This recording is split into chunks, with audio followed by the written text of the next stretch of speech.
This is You the People. Each week, we three Canadians talk about you, the people. Your politics, your political system, your presidential pardons, and yes, your ongoing election. And with me, as always, Corey Hogan and Stephen Carter. Guys, happy Thanksgiving. Oh, happy Thanksgiving, man. Happy day before Black Friday.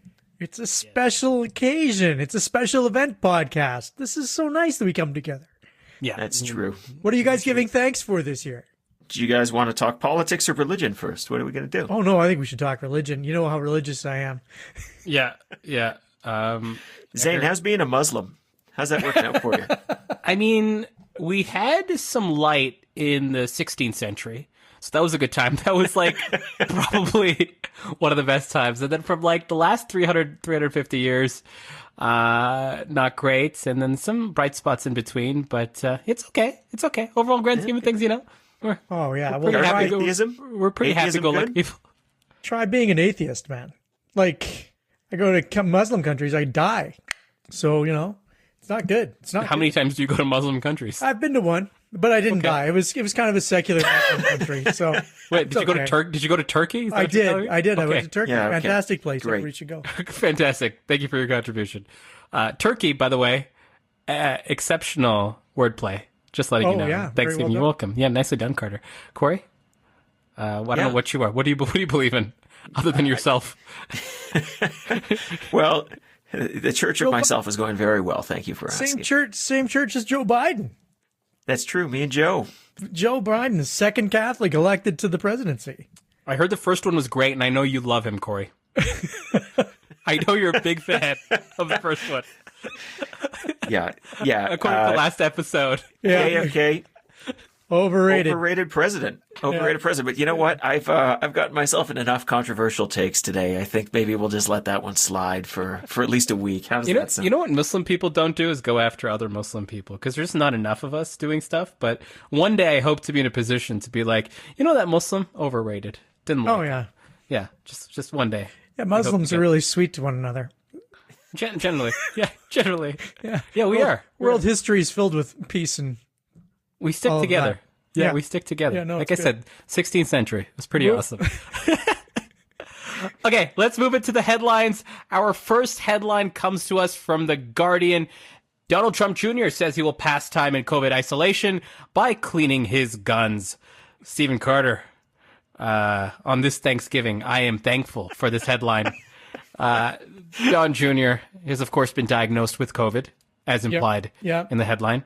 Part of COVID is passing the time, and he's got guns to clean. America. I'm no expert in guns, as everybody will attest, but I believe you can often hurt yourself when cleaning the gun. So one has hope that things will go badly for Don Jr. He accidentally shoots himself in the leg. I believe that is the common injury. You know, I mean, this is what is this? The opposite of virtue signaling? Is this virtue signaling by, I guess, virtue signaling to the NRA? So it's good that we have that, because the NRA is such an upstanding organization right now that has had to admit its own fraud. So it's good. It's good that someone stands up for the government. Not just admit its own fraud. Say they knew about their own fraud while they filed for their papers. Corey, Don Jr., cleaning guns, COVID, America. Give me probably I would say it's vice signaling, not virtue signaling. But are we sure this isn't just a euphemism for masturbation? Have we ruled that out? I'm pretty sure that cleaning one's guns. You know what? It is a euphemism. Now that he said it out loud. It took me a while, but I see it now. You know what? I'm embarrassed. I'm embarrassed I talked that much about it. Tubin shows us the way. That's fine. Jeffing off. Let's go to our next. Let's go to our next headline from the Huffington Post. Jagmeet Singh and AOC set to stream Among Us on Twitch on Friday. This is a bit of us, Canada. This is a bit of America, and this is a bit of technology, aka not Carter. Yeah. So what the hell did you just say? Well, okay. Where did I lose you? Stream. Okay, I got AOC, Jagmeet Singh. Okay. That's when things fell apart. So you didn't get stream. Okay, so streaming, Corey. Well, so there's the Carter, and people who don't know this. There's a crazy popular game It was made a couple years ago, but it really took off during the pandemic, called Among Us, where you essentially have to run around and you do a few tasks. And two of the people randomly are chosen are imposters, and they run around and try to kill people. And then every time somebody reports a kill, or if they go hit this emergency button, the real game is like the minute where you're arguing with each other and accusing each other and basically saying, this is the imposter. And it's a lot of fun. You know what bothers me most about this? I've pitched to you like 10 times we should play this game, and you don't even remember the name of the game. I didn't know that you were pitching a game. I thought you wanted us to get together. And I'm like, there's COVID restrictions. Can't do it.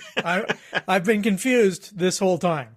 Okay, good. Good to know. Yeah. Thank you for that. And real popular. The streamers who do this, who have like the most views, have millions upon millions of views every time they play this game. We should. And I remember she did it. We should. She did it by herself. This was what I pitched.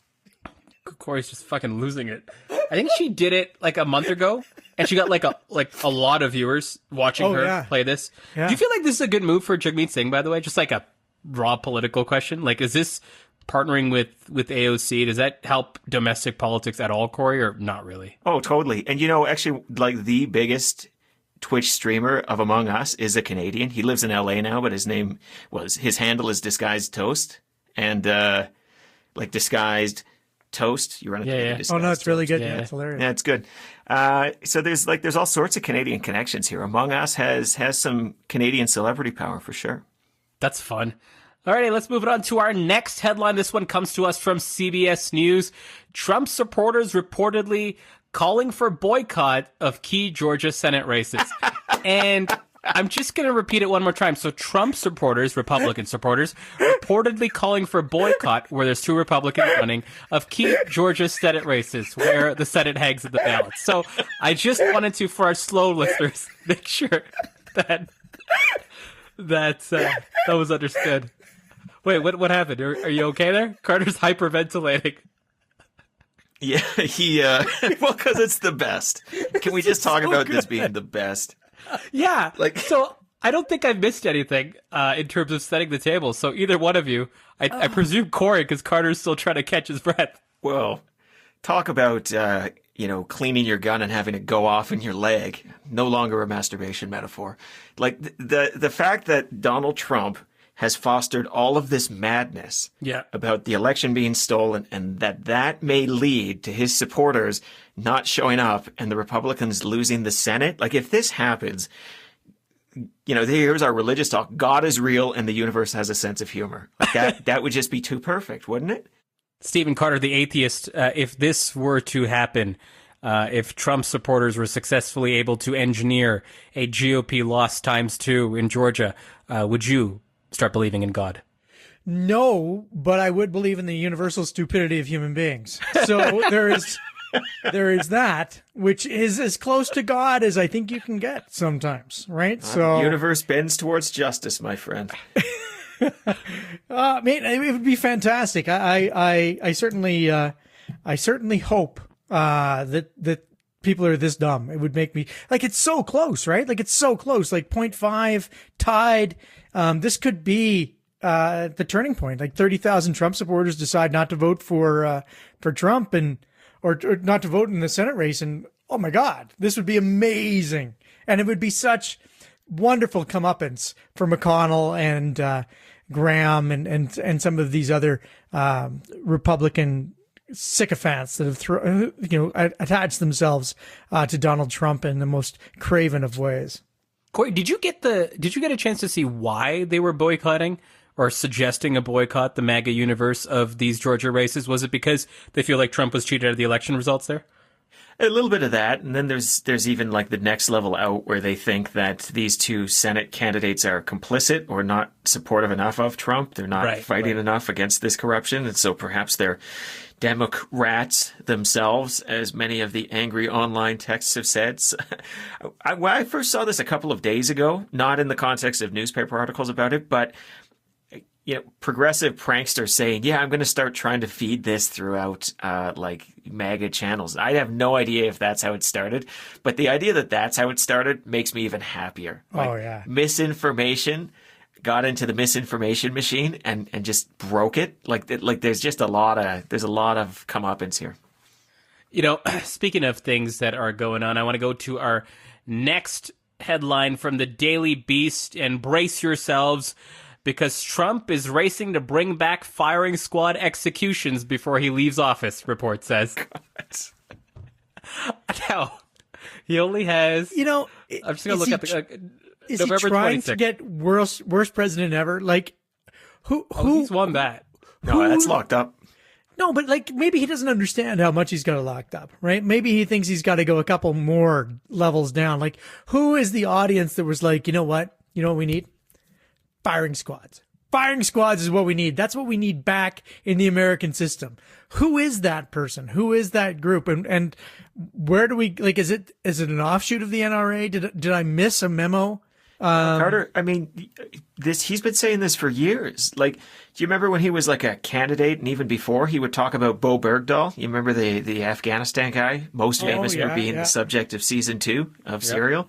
Yep. And if you listen to that, it always started with that clip of Trump saying, used to be these people, you'd shoot them, right? He thinks that this is an appropriate crime or appropriate punishment for certain crimes.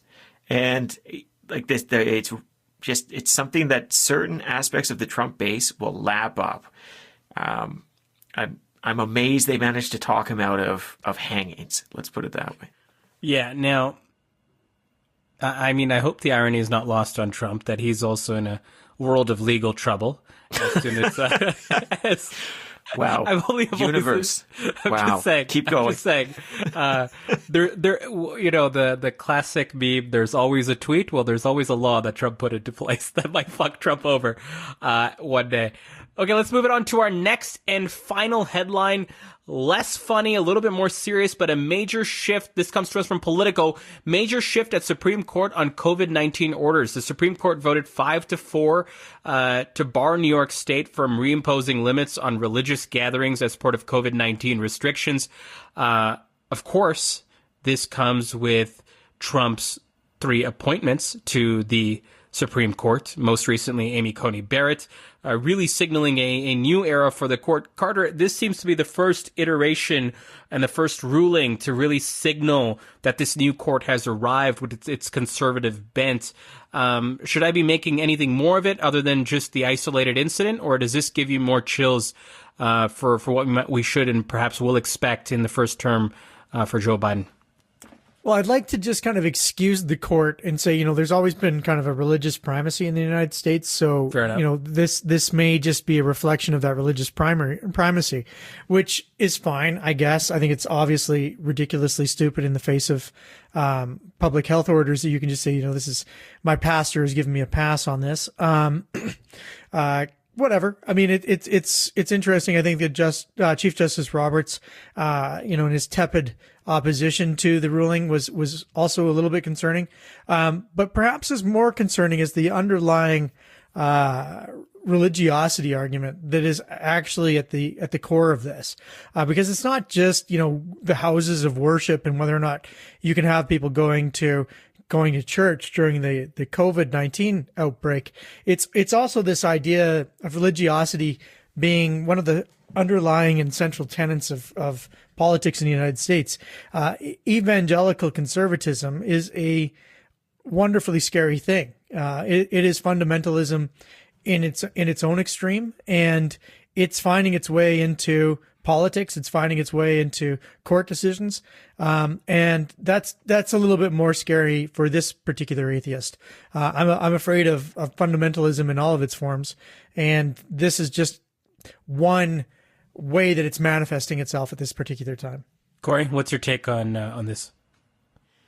Well, it's what's to be expected, I guess, in many ways. There is now one more conservative than there was before on the Supreme Court. Not to be too basic about it, but of course, Chief Roberts used to be the swing vote. He's not anymore. If he decides to be the swing vote, he's still in the minority. If you sort of line up the justices and from left to right, and obviously there's always going to be people with idiosyncrasies who have views outside of their orthodoxy, but the reality is everything that was a swing vote in the past 5 years or so, you can basically count to be on the minority side going forward. I mean, I think Americans have reason to believe that the nature of their court has fundamentally changed. And it wasn't just that there were these decisions that came out, 5-4, but also like the language was pretty aggressive, pretty angry. It seems like a more partisan court. It's acting like a more partisan court in the language that it's using. It's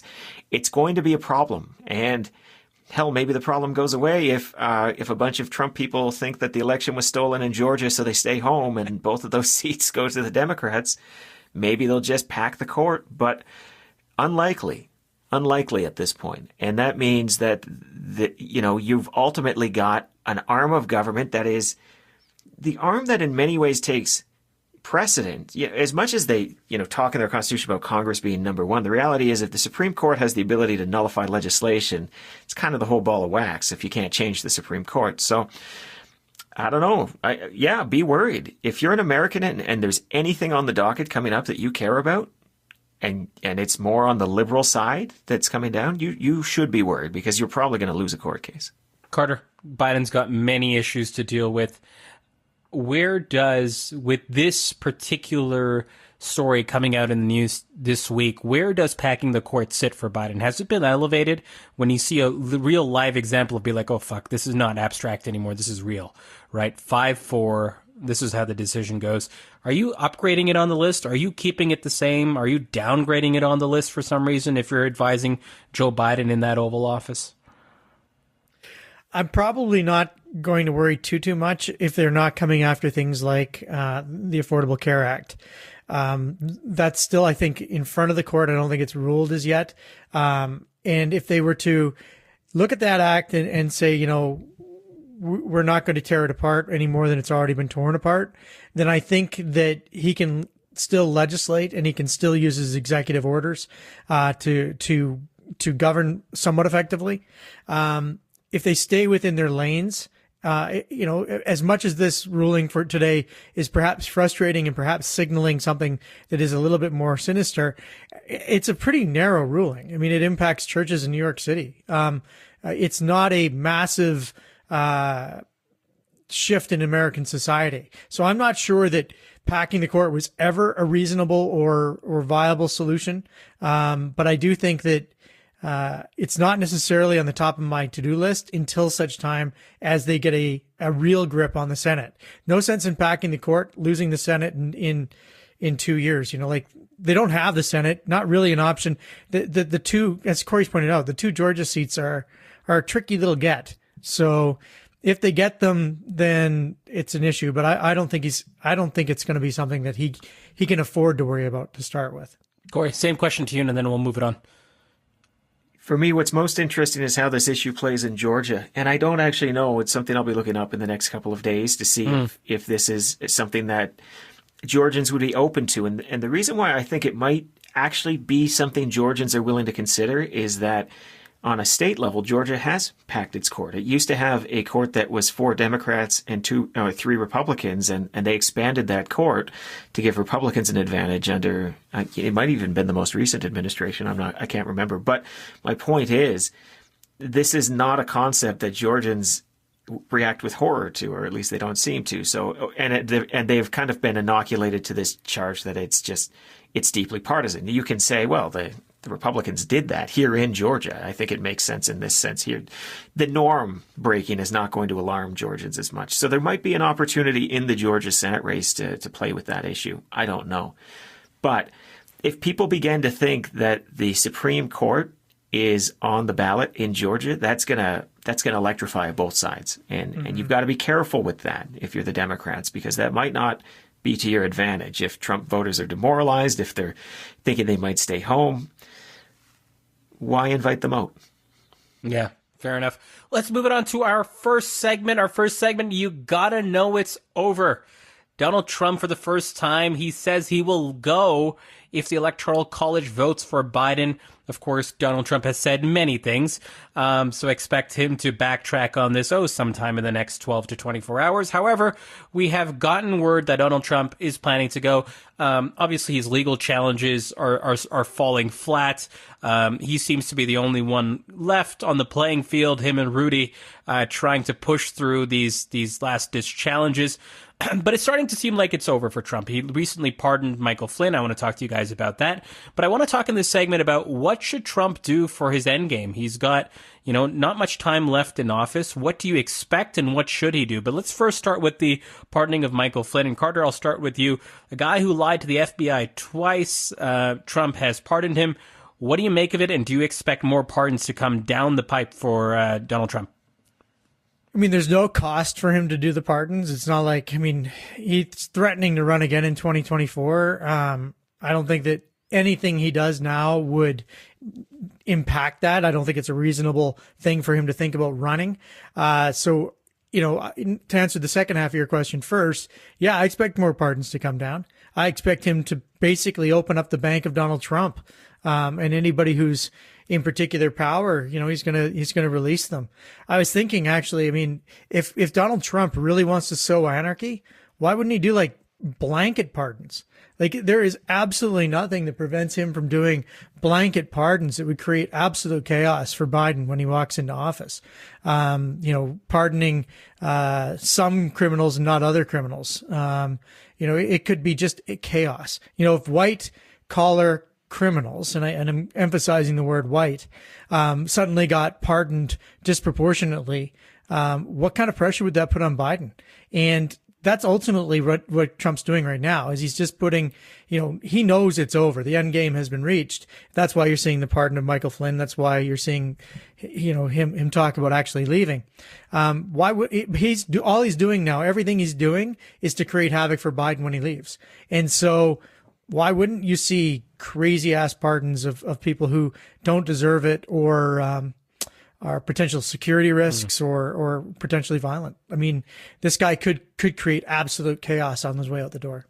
Carter, I'm starting to see, Corey, I'll come to you in a second, but I'm starting to see the frame that perhaps Trump's actions are being lined up with, less about chaos, which they certainly might have an outcome in, but now a little bit more around self-preservation. Are you starting to see that too with perhaps the pardons? And it leads into a broader question for me of, let's just ask it. Do you think Trump will try to somehow pardon himself? Trump try to dilute or minimize or whatever he can the risk against him, which the protection's being stripped away on January 20th. There has been speculation of him pardoning himself since he was being investigated. So that impeachment process, such as it was, led people to wonder if he would pardon himself. There doesn't seem to be anything specifically that he can't do regarding it. He might be able to, but I think he faces most of his jeopardy from state courts. So right. Currently most of that is still going to be in play when he's done. There is speculation that he would try and do some sort of a deal to get himself out of trouble. But I think right now, I'm just leaning more into the chaos theory that there is no particular outcome for him specifically outside of just sowing the seeds of chaos. Corey, same line of questioning to you. Michael Flynn, were you surprised? Do you expect more pardons, and do you expect them to go as far as pardoning himself? Was I surprised by Michael Flynn? Yes, in the sense that I forgot he hadn't already pardoned Michael Flynn. I absolutely expected him to. Do I expect more pardons? Yes, I do, and I expect them to get a little bit closer to outright criminality. And Michael Flynn's tough to defend, but I think he can push that bar further. I think he can do it. And do I think he will ultimately try to pardon himself? Yes, I do.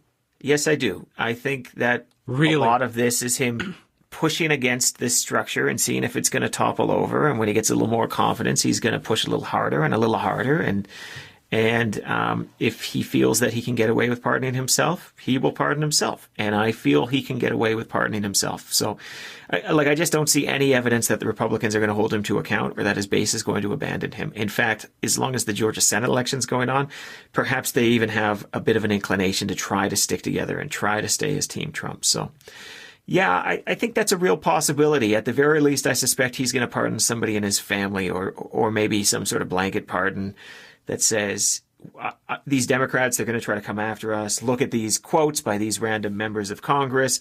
Obviously, they want to abuse the system, so I'm not going to let them do that. I'm going to take these protections for all of these people. And yeah, I guess me too. I think I'd be surprised if he doesn't. It would show a restraint that I didn't expect, to be honest. Now, it may open him up to legal jeopardy, but he's in legal jeopardy. So he might make the calculation he can fight it. Carter, jump in. Yeah, I mean, there's an argument that he's not, that going after him and prosecuting him afterwards, regardless, is so bad for the country and so divisive that it doesn't matter if he's pardoned himself. There's the odds of a Biden presidency and a Biden AG prosecuting a former president. The optics of it are so bad that it almost doesn't matter what he does. I'd be very surprised to see direct prosecution from the federal government. So I don't know that there's much utility in pardoning himself, but that does not, I mean, the scenario that Corey described is certainly not far-fetched in my mind. So let's talk about this, because Corey, you've already leaned on it. Suppose, you are in this position to advise Donald Trump, which I know is an envious position to be in.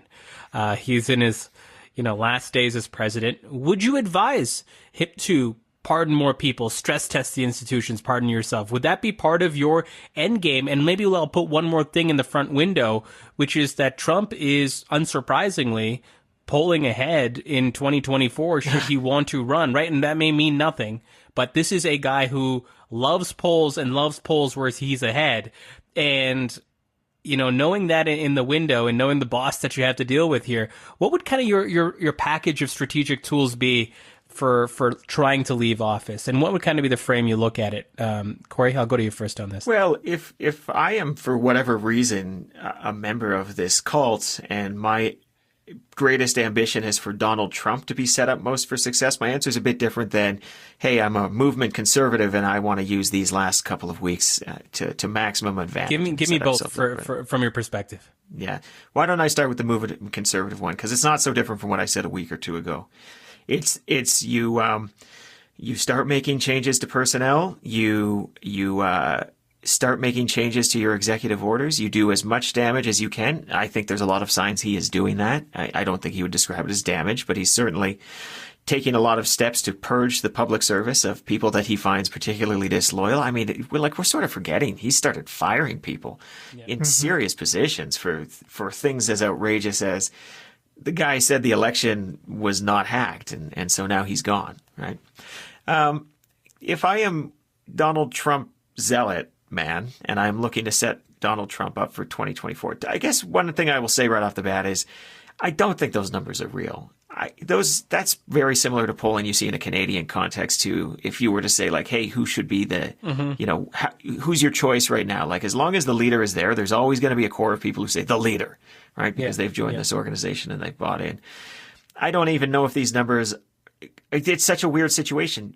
Presidents don't tend to, A, they don't tend to lose after one term. There's only so many that do. And B, when they do, every other president has had the good sense to retire immediately, right? So it's like, I just don't know if we have enough priors to really say these numbers mean anything whatsoever. And I'm really suspicious of them. I think they mean very little ultimately. I think they're reflective of the moment that we're in. But if I wanted to set him up for 2024, well, I would be doing a lot of what I'm doing. He's, his current, RNC chair is running again, and that's unprecedented.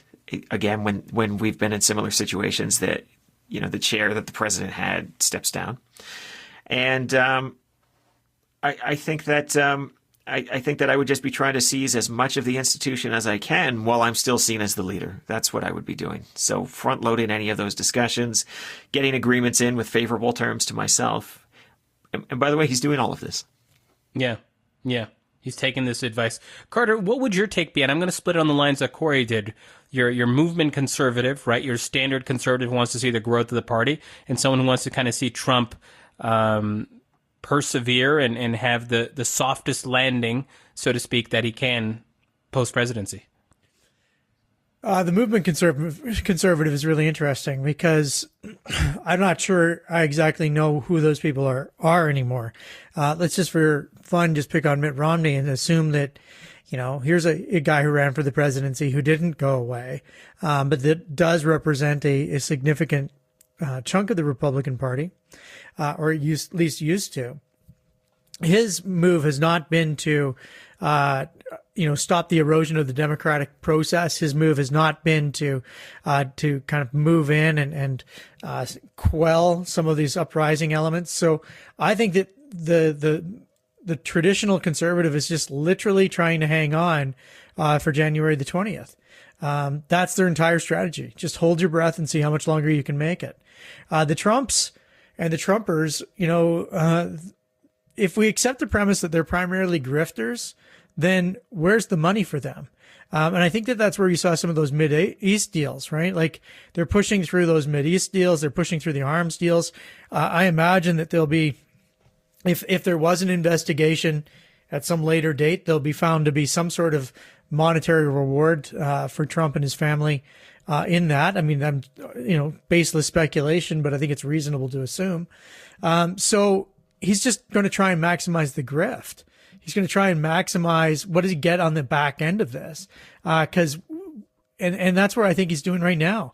If I go down swinging, if I go down without conceding, then I've got a built-in base. 75, 77% of Republicans believe me and they don't believe those other guys. So I'll leave the 23% for Mitt Romney and I'm going to take these 76, and off we go. We're going to start our own evangelical church. If he's smart, he'll start himself a church. They already see him as the deity. Government in exile. Send your taxes to Trump Tower. Yeah. We're the real government. We never lost.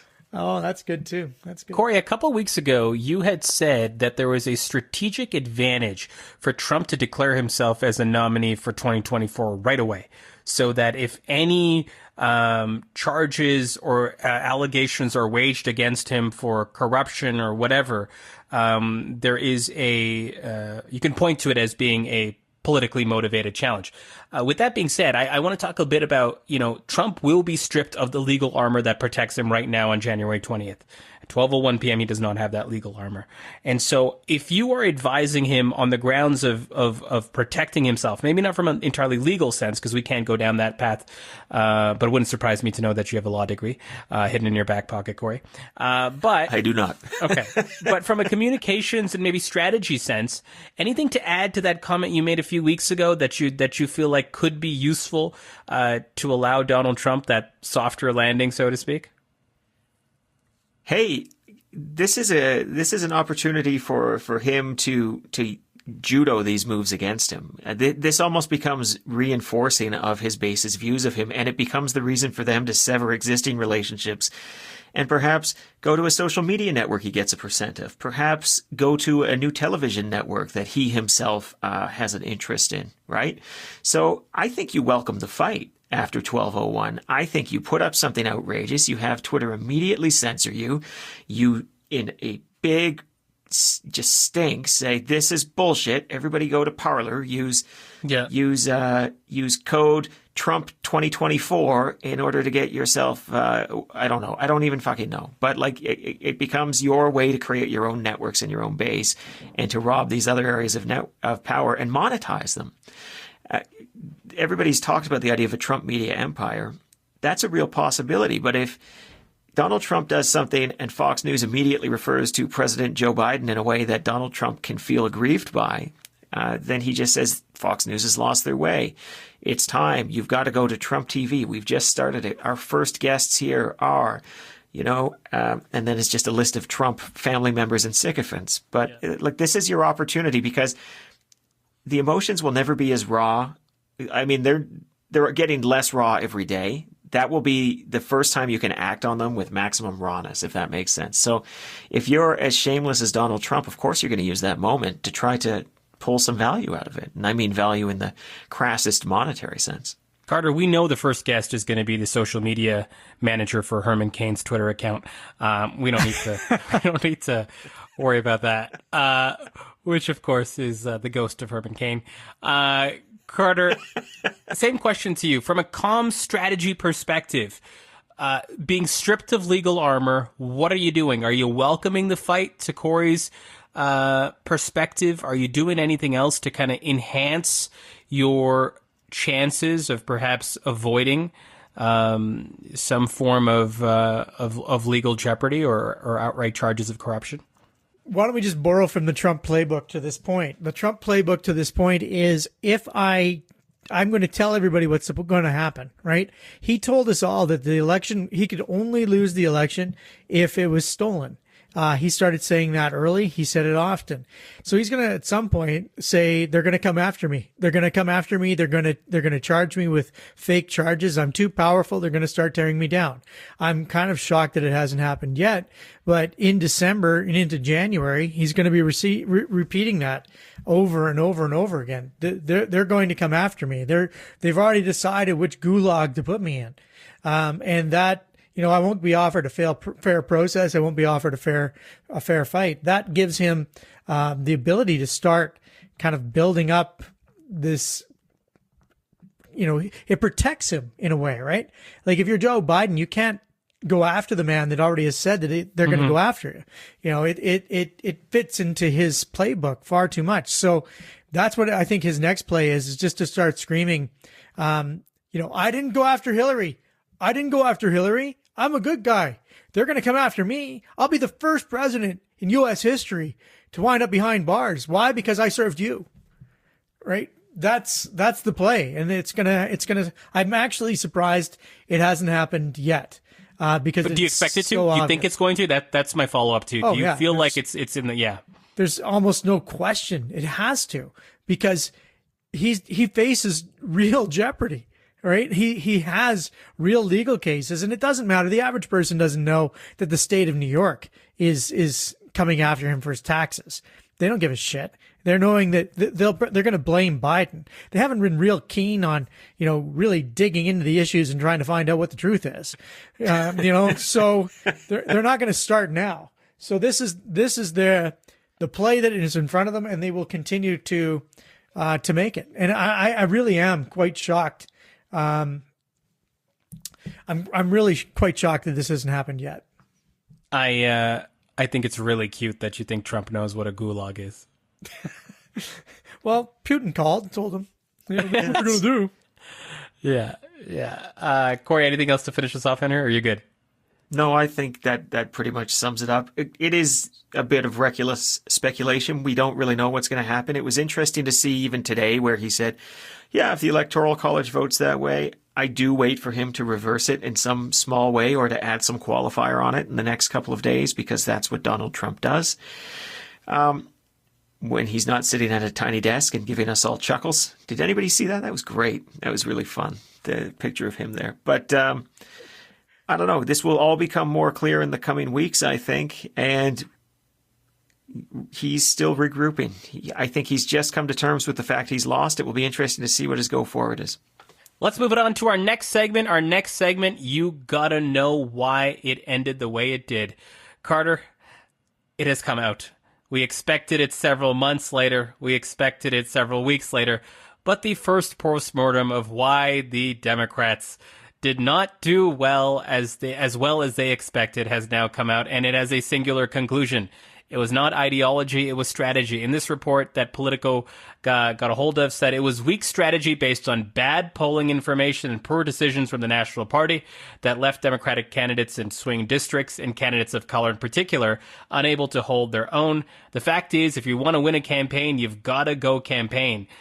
Which meant getting in front of voters. So ultimately, this report concluding that the Democrats, especially in House races, just didn't campaign. Their virtual campaigns didn't suffice, that their ground game efforts, which we had talked about on this podcast, by the way, should they actually reinforce them in the COVID environment? Should they try to parrot what the Trump campaign was doing? At least this postmortem, which, certainly is an institution working with the Democrats, has come out with. I want to talk more specifically about this, certainly, but I want to talk broadly about postmortems. And Carter, maybe you can give us an understanding to our listeners what a postmortem is. Do you do it only when you win? Do you do it when you lose? What's your experience been, and kind of what's been the helpfulness of a postmortem exercise in your political life? Because it seems like it's the most dreaded document to ever put together, especially on the losing end of something. But I'm curious to hear your take. No campaign's perfect. Even when you win, there's something to be learned. And a postmortem, the purpose of doing a postmortem is to look back at what you did in the last campaign and prepare yourself so that you don't make the same mistakes again. The problem with the postmortem is that it essentially equips you very well to run the last election. Right. So instead of running the election that's upcoming, you're now really well prepared to run the last election that you either won or lost. So I think the postmortem has tremendous value because you need to understand what you did wrong. But at the same time, I don't think that the postmortem needs to be the strategy for the next election, right? We're not going to have, COVID-19 hanging around in the 2022 midterms. One hopes, God willing, as it were, for you non-heathens. So if we can expect that Happy Thanksgiving, Carter. Just want to let you know, just at this junction of the show. I just wanted to wish you again. I'm very thankful to have both of you. But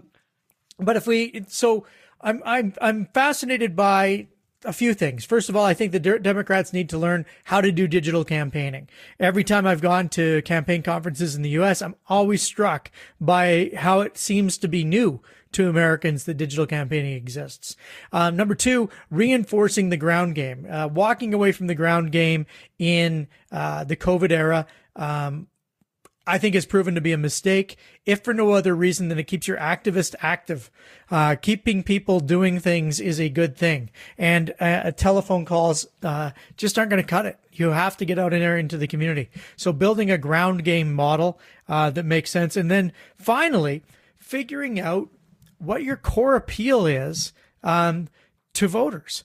And maybe your core appeal can't be broken down quite so much. Is there a core appeal that will enable you to cut across visible minority groups? Can you deal with the Latino population? Can you deal with the black population? And can you deal with the white population in something vaguely resembling a coherent fashion?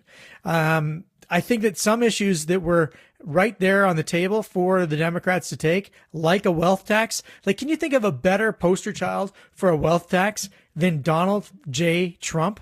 He's sitting there in the fucking White House claiming to be a billionaire and paid $750 worth of taxes, and you're not going to put wealth tax on the table? Like, that just strikes me as stupid. It pulls into the above the 70th percentile. It reaches across ethnic lines. It does especially well in the visible minority population.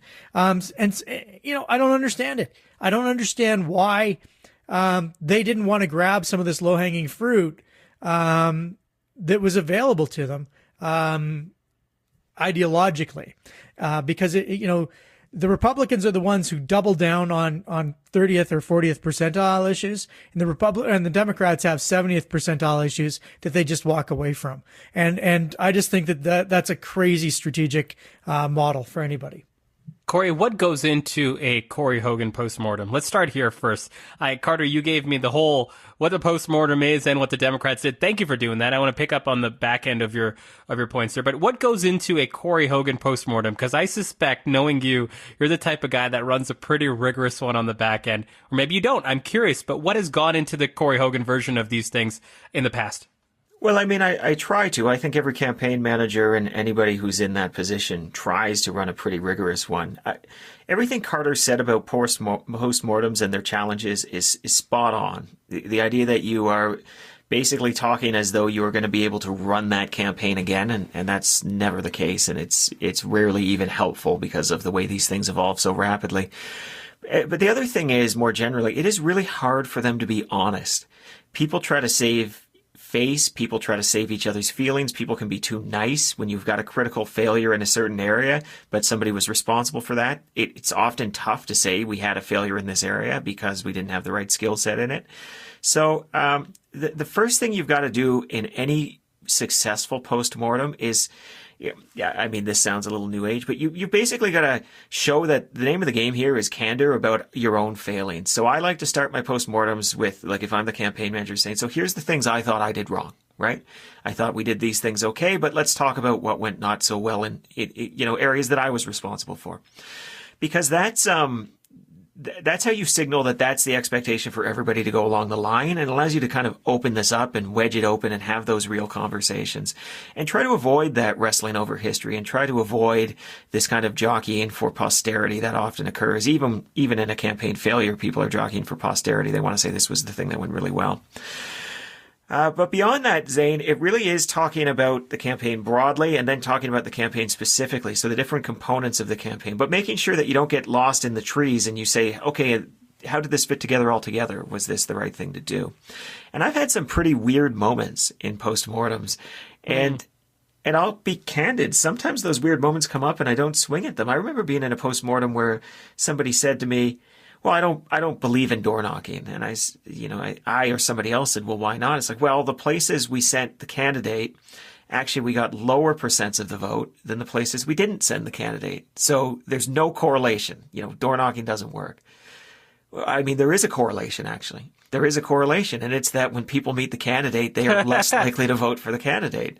But that's tough. So the other thing I would say is, as much as possible, you've got to pick the moment in the postmortem the candidate's there, and you've got to have the postmortem outside of the candidate's presence as well. It's got to be a bit of a multi-staged experience.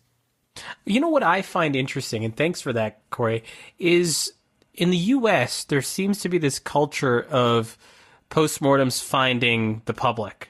Right. We saw this with the Republicans in 2012, where they released, and the Republicans did something really interesting in 2012. They took a very crazy deep dive into the Obama campaign. They produced this document, The Cave, if you recall, Corey. I don't know if you recall this one, this whole concept of the data architecture that the Obama campaign built in that 12 cycle. And they went deep on the other side, kind of examining why they beat us as much as why we lost, which I thought was a really interesting exercise. Curious to get your thoughts on that. Like, if you've ever done a postmortem of like why they beat us in terms of what they did really well for both of you.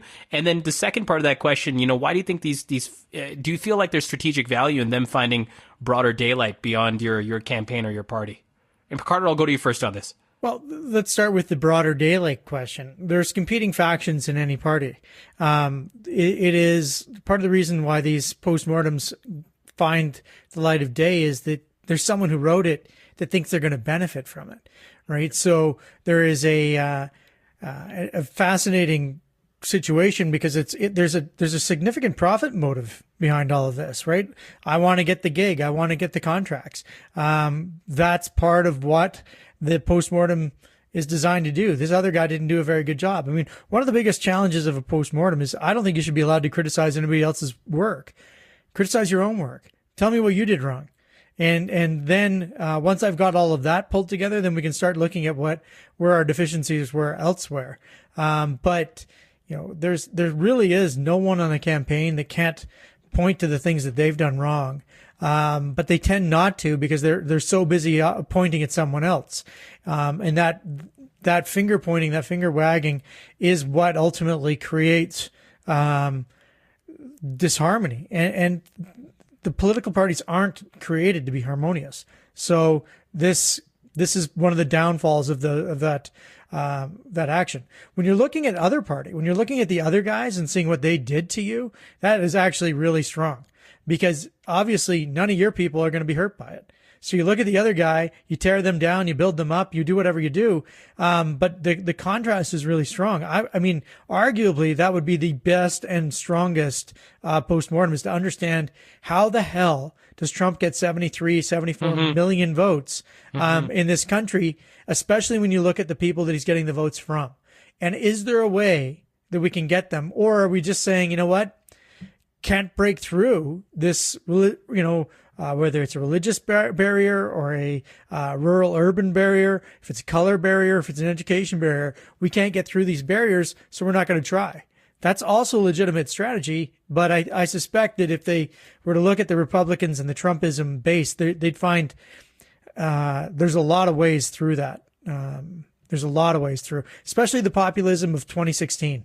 Trump's populism of 2016 was rooted in what could arguably be left-wing populist ideas. Corey, same two questions for you. Studying the other side and then giving these post-mortems broader daylight than just your party or your campaign. Yeah, you should definitely do an analysis of the strengths and the weakness of the other side. Looking at the other campaign is a good thing to do. But I want to caution, it can also be very misleading if you do not have enough information. And on local campaigns, having a clear sense of what the other guy did is hard. The national campaigns, the data comes a little bit more easily. There are process stories. People talk about what the other campaign did. Often numbers come out. People brag about, the money that they put in Facebook. Sorry, there are disclosures that inform you as to where things went. And actually those occur locally too, but often not in the same time frame as when you're doing the postmortem. So you've just got to be really careful, though. I absolutely agree with Stephen. It's a great way to have kind of like this no recrimination view of what a successful campaign looks like. Only available to you, of course, if you lose. If you win, you can still look at the other campaign, but you can't look at it as a case study for success. Now, it's on this case study point I want to make another recommendation, though. What you can often do to make people feel less associated with it and be able to look at it a bit more dispassionately is tell them, individually, like, write the narrative of this campaign. Tell me the story of this campaign. Tell me what happened. Tell me how you think it went. Like the arc, the areas where, the hero was triumphing and the areas where the hero was really down on his back. And even just doing that can kind of remove this sense because A, it's very helpful to write those things out because you can see the gaps more clearly. But B, it just makes it feel a lot less like it's about you. So anything you can do to bring that into it, bring that dispassionate analysis in, is time well spent. Carter, what does a good party do with this information? Do they welcome it? Do they embrace it? Do they stonewall it? And what does a good leader do with information like this? Do they say, the campaign's over, I'm now in governance mode? Or do they actually pay attention to stuff like this? I'm really curious to get your take as someone who's probably been in this position. What is the right way to not just produce, but receive this information, both from the leader of a party, but also the party apparatus that stays beyond an election? The proper thing to do is incorporate it and immediately start using it. I've said on this podcast a couple of times that the 2022 election is super important and it starts now. You don't want it to start now. You want to get, Biden at least a year, but the truth is that you don't have the Senate. So you need the Senate, you need to flip seats, and you need to protect the seats you've got. It turns out the House is not nearly as strong as you want it to be. Those campaigns are up in 2 years, and you cannot afford, especially if you don't win the Senate on January the 5th, you cannot afford to have this go backwards and slide into a divided government again. So you must listen to these things. You must dig in. You must find the next campaign manager. We already talked about Jen O'Malley Dillon being appointed as one of President Biden's key advisors, and how that signals that campaigning from the White House is still going to be a vital part of the Biden administration. Corey, what's the best way to receive this information, and what should the role for the leader, i.e. Joe Biden, be in something like this when it is produced?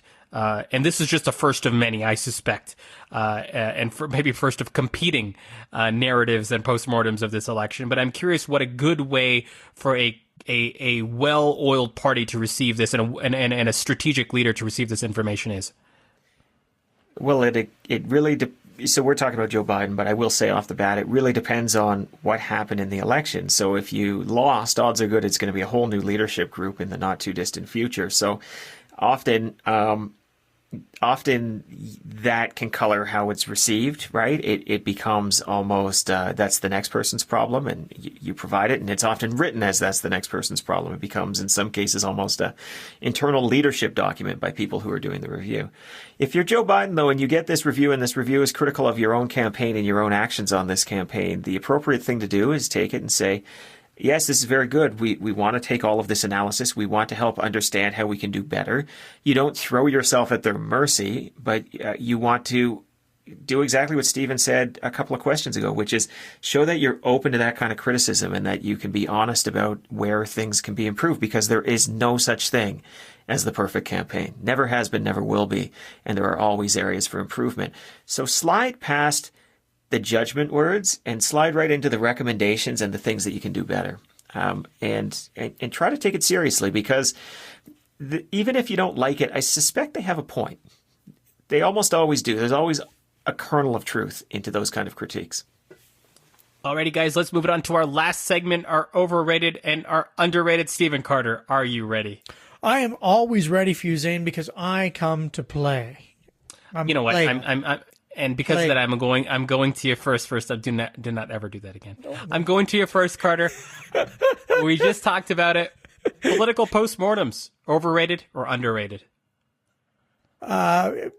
Underrated. I think that despite all your limitations of tooling for the last election rather than the next one. I do think, but I think they're not done properly. I think that that's the problem, and that's what leaves us into the because when you do them properly, like when I did in a campaign in 2007, really wrote my own little manifesto from that and learned so much by 2010 that I was running campaigns completely differently.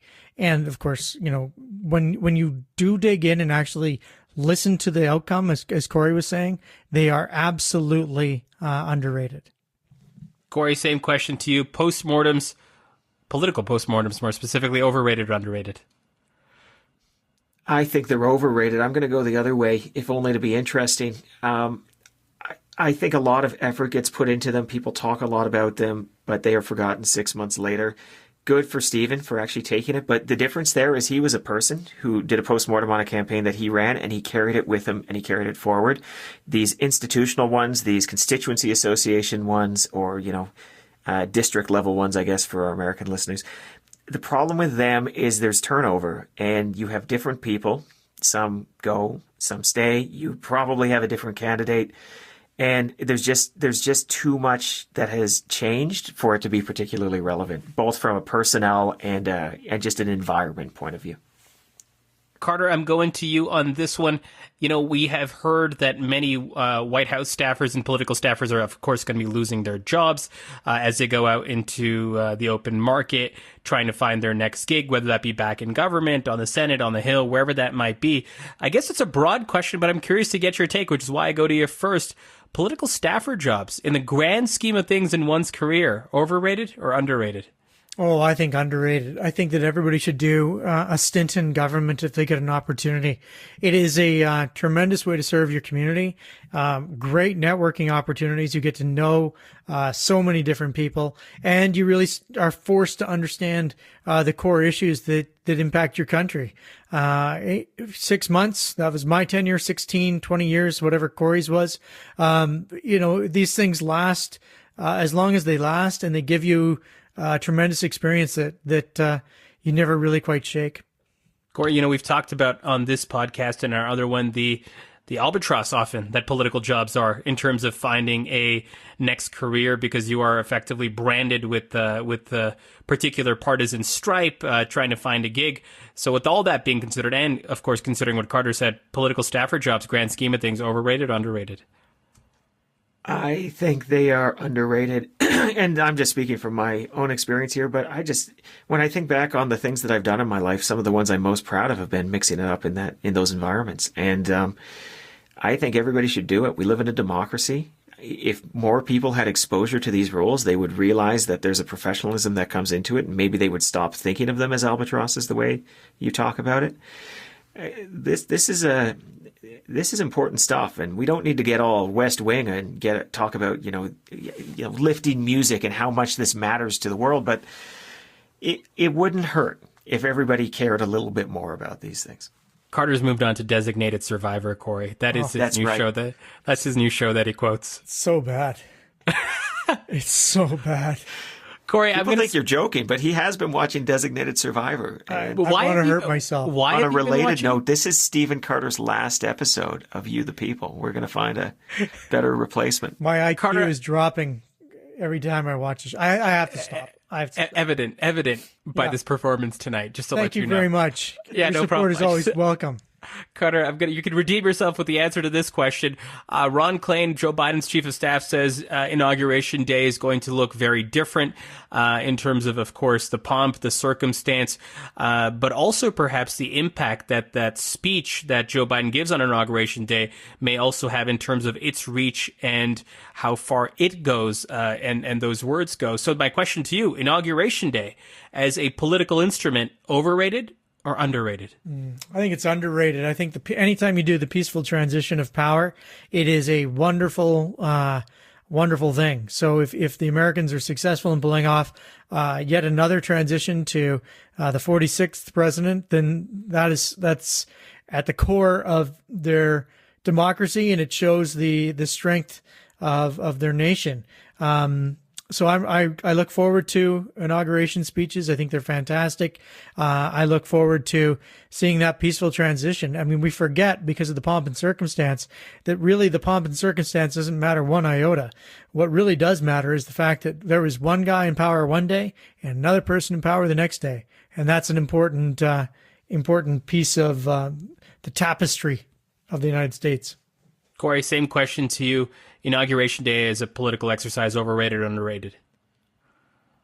I think it's rated just fine. There are lots of different Inauguration Day models, and we're used to the more conventional one from the past few years. But, Abraham Lincoln on his second inauguration stood in front of a not yet completed dome on the Capitol building and talked about this really troubling moment that America found itself in, and it was pitch perfect for the moment. And while you may not have 1 million people on the mall celebrating Joe Biden's win, I think that the moment calls for something different. And I think Joe Biden will be able to meet that moment. It would be a mistake. This is the same advice I gave during the convention preparations, but it would be a mistake to try to recreate what was and fail at it. You've got to do something different. You've got to swing for a different fence, right? A home run is still possible, but it might not be in left field. You might have to go for right field. Bring in a lefty. Oh, nicely done. You're not going over the green monster. I like it. Fenway reference. Speaking of someone from Massachusetts, look at that transition material, Zain. You're welcome. Corey, I'm sticking with you. Joe Biden's new climate czar is John Kerry. Now, John Kerry, of course, former Democratic presidential nominee, former Secretary of State, and now climate czar. So the very simple question, overexposure is a thing in politics, but this guy's coming back for another stint after being a senator as well. John Kerry, overrated or underrated? Oh, good question, Zain. I think he is overrated.